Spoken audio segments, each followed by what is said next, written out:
बिस्मिल्लाहिर्रहमानिर्रहीम। खुश अखलाक़ी की फ़ज़ीलत व अहमियत।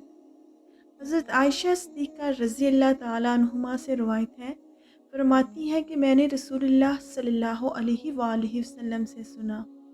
आप सल्लल्लाहु अलैहि वसल्लम इरशाद फरमाते थे कि साहिबे ईमान बंदा अच्छे अखलाक से उन लोगों का दर्जा हासिल कर लेता है जो रात भर नफली नमाज़ें पढ़ते हों और दिन को हमेशा रोज़े रखते हों।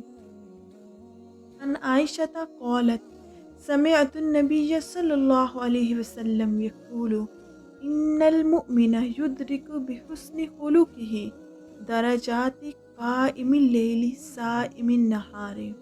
हज़रत आयशा सिद्दीक़ा रज़ी अल्लाह ताला अन्हुमा फरमाती हैं कि रसूलुल्लाह सल्लल्लाहु अलैहि वसल्लम ने फरमाया, साहिबे ईमान बंदा अच्छे अखलाक से उन लोगों का दर्जा हासिल कर लेता है जो रात भर नफली नमाज़ें पढ़ते और दिन को हमेशा रोज़े रखते हों।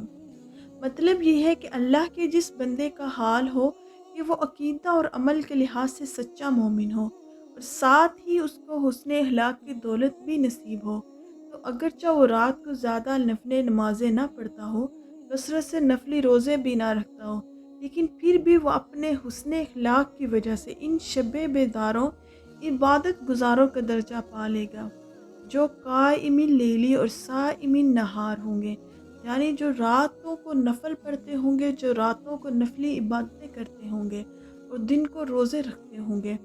वो इंसान जिसके अखलाक अच्छे होंगे, अपने हुस्न अखलाक की वजह से वो उन लोगों का दर्जा पा लेगा जो रात भर नमाज़ें पढ़ते होंगे और दिन भर रोज़े रखते होंगे। अल्लाह तबारक व ताला हम सब के भी अच्छे अखलाक बनाए।